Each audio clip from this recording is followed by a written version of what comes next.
If you guys remember a while back, I submitted my second ever written piece on a game called Gone Home.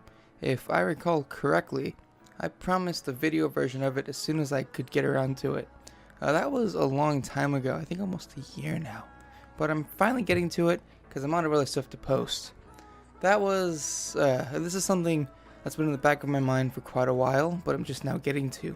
I got pretty excited because making this video means playing the game again to refresh my mind on rewriting the review, but most of all, it means playing the game again, which is exciting. Gone Home doesn't have a huge replayability factor.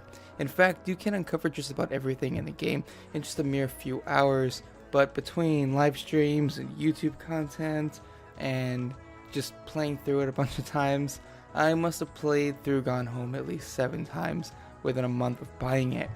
But every time I reach the end, I get the same fuzzy feeling inside as I did playing it the very first time on my own. So let's get right into it. I'm not going to be showing menus and stuff in the next few videos because that's unnecessary editing and recording. You guys know what a menu screen looks like and what options it has within.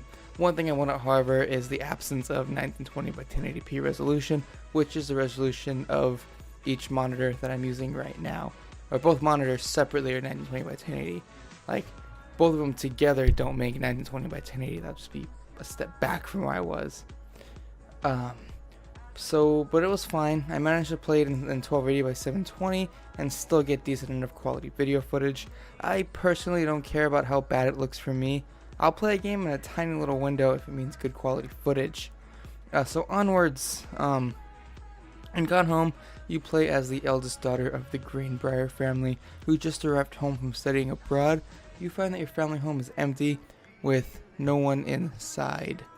Apparently, your younger sister Sam is supposed to be there, but isn't. This leaves you with the entire house to explore and wander through. Obviously, what else would it mean? Psh. One of the things I like now that initially freaked me out at first is the atmosphere of the game. It feels like a horror game. Dark, rainy night, empty house, first person perspective, but surprisingly enough, nothing ever pops out, though the thunder and house creaking is quite startling. But there are a few things that kind of trick you. I won't say where and what they are, but just know that nothing actually scary happens unless you're afraid of a hair dye. It essentially is just a walking simulator, but if you ignore that, the story is pretty interesting. There is one main storyline the game follows, and that is of your younger sister Sam. It outlines her plights through beginning high school to finding love at an early age, or at the very least, the illusion of love at an early age. So you basically find all this stuff through a series of journal entries that unlock by going into certain rooms or interacting with certain things. These journal entries are narrated beautifully, I might add.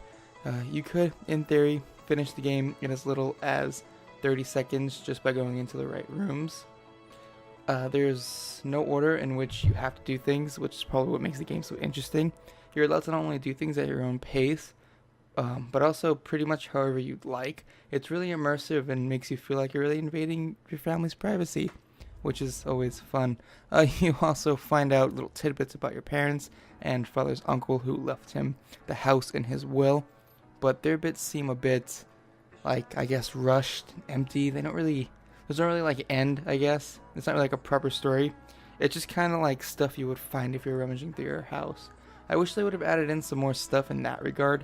It'd be cool to follow the rest of the family storylines, obviously not to the extent of Sam's, but at least in a way that offers some more information and even closure, just to make the game a little longer, and maybe give a little more reason and incentive to play through it multiple times, or all the way through, depending on what you want to do. I think the developers address this at some point, but I'm not entirely sure. Either way, would have enjoyed and appreciated a little more there. It's not a big deal though. The game is mostly revolved around Sam, so I guess it really doesn't matter. That was just kind of to make it, I guess, longer than, yeah, whatever.